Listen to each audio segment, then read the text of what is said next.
¿Cuál es el motivo de esta conferencia de prensa que tiene que ver con el cannabis medicinal?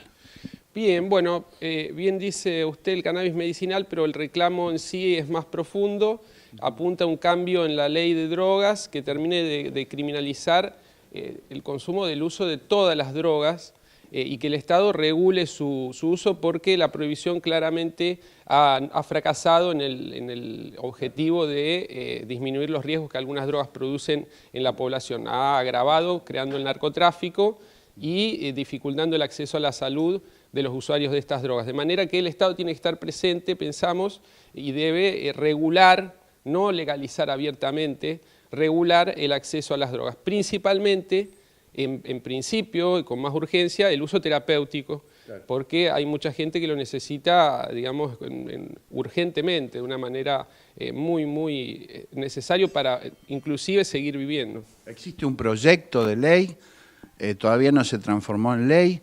En esa instancia que vos decís, la presencia del Estado, todavía no ocurre.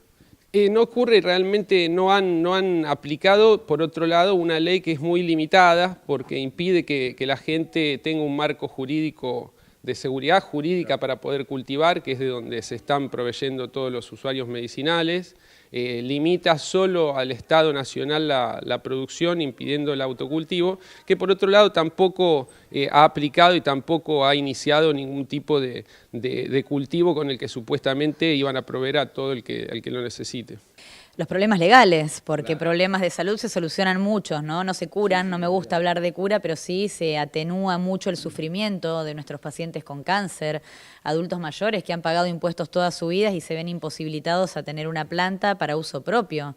Es una vergüenza que todavía el Estado esté queriendo habilitar una plantación como la del norte de Argentina, cuando en verdad todavía no ha podido implementar la ley de cannabis medicinal, ni siquiera a nivel nacional, como corresponde, sin dejarlo reducido a la epilepsia refractaria y al ingreso de un aceite que venga de otro lugar del mundo, siendo que hay laboratorios que pueden producir el aceite de cannabis en Rosario, en Santa Fe y en otros lugares también, y esto, bueno, se ve coartado porque el Ministerio de Seguridad no permite el ingreso de donaciones que han llegado en otro momento para comenzar este proyecto, ¿no? Entonces, bueno, los problemas que tienen las personas son legales, por eso el pedido es la modificación de la ley 23737, que puntualmente lo que nosotros necesitamos es que se corrija para dejar de criminalizar a los usuarios, a los enfermos, a los médicos.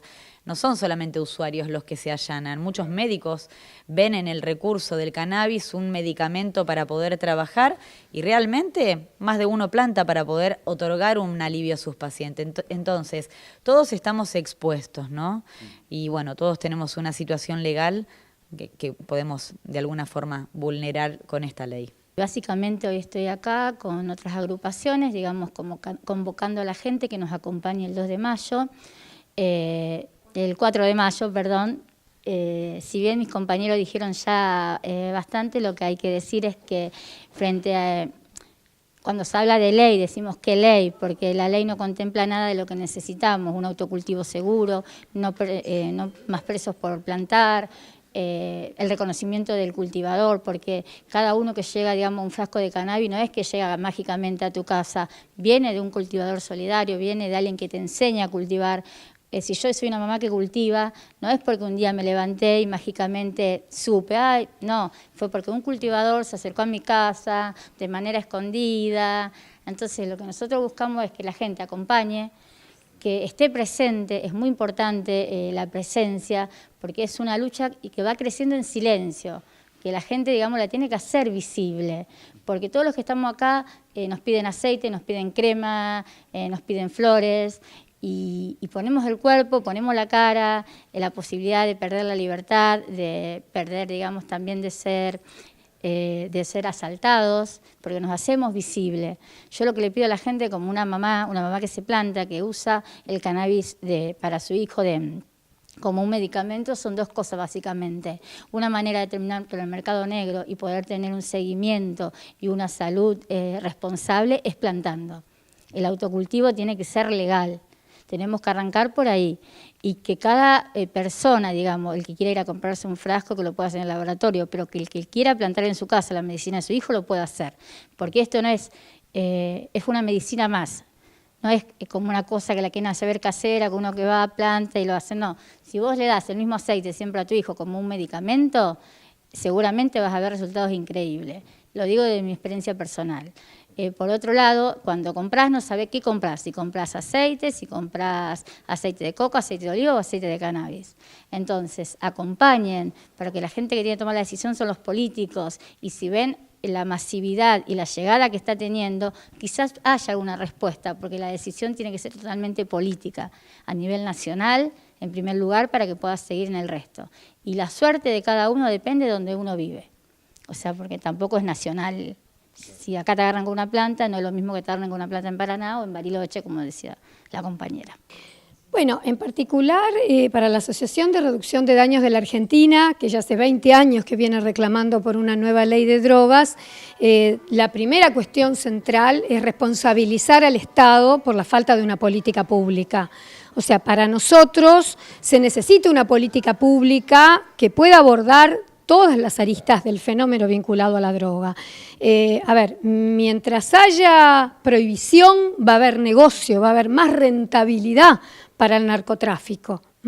Mientras esté privatizado, mientras se dé esta doble moral donde, por ejemplo, en Jujuy se habiliten plantaciones, con inversiones privadas, pero por otro lado los autocultivadores estén expuestos al riesgo de terminar en prisión por tener una planta, como pasó el sábado con una docente de la Universidad de Chubut, que fue detenida con un allanamiento por una planta, digamos, no, a veces uno dice dosis para consumo personal y no se sabe bien qué cantidad de plantas o qué cantidad de cigarrillos o qué cantidad de dosis de una droga la persona tiene, pero cuando literalmente se dice una planta, estamos viendo la aberración de una mala implementación, por un lado, de una ley que sigue siendo un blef, porque digo, la marihuana no está en la farmacia. Si la marihuana no está en la farmacia es que efectivamente no es una medicina todavía. Si una persona tiene que ir al mercado negro a conseguir un aceite y tiene que ir a pagar de su bolsillo a la Facultad de Bioquímica para saber qué composición química tiene ese aceite, porque el médico le dice,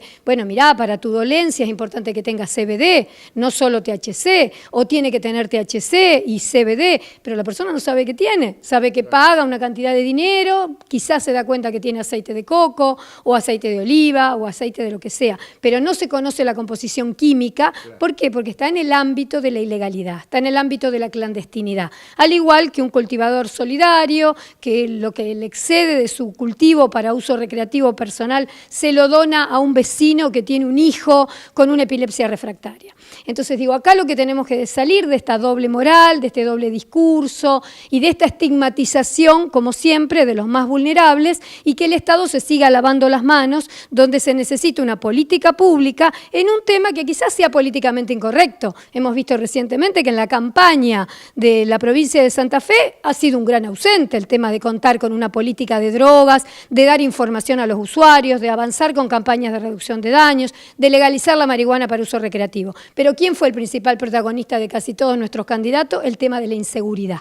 Entonces ahí también vemos que hay una doble moral donde se cargan las tintas y no se pone la inseguridad donde está, vinculada al narcotráfico, vinculado a la pobreza, vinculado a la falta de presencia del Estado en el barrio. Se pone la inseguridad asociada a esa imagen negativa del flagelo de la droga. Y una droga puede ser un medicamento para una persona. Entonces, bueno, desde la Asociación de Reducción de Daños de la Argentina enfatizamos a este año, para nosotros es la 19ª edición de la marcha. La primera marcha la hicimos en el año 2001, éramos 100 personas, en su mayoría profesionales de la salud, que trabajaban acompañándome en nuestro equipo del servicio asistencial del Hospital Agudo Ávila. Hoy hay cultivadores, hay madres que se plantan, hoy hay otro fenómeno, hay vecinos que no consumen drogas y acompañan esto porque entienden que es un reclamo por los derechos humanos de ciertos ciudadanos y en realidad por los derechos humanos de todos los habitantes de nuestro país.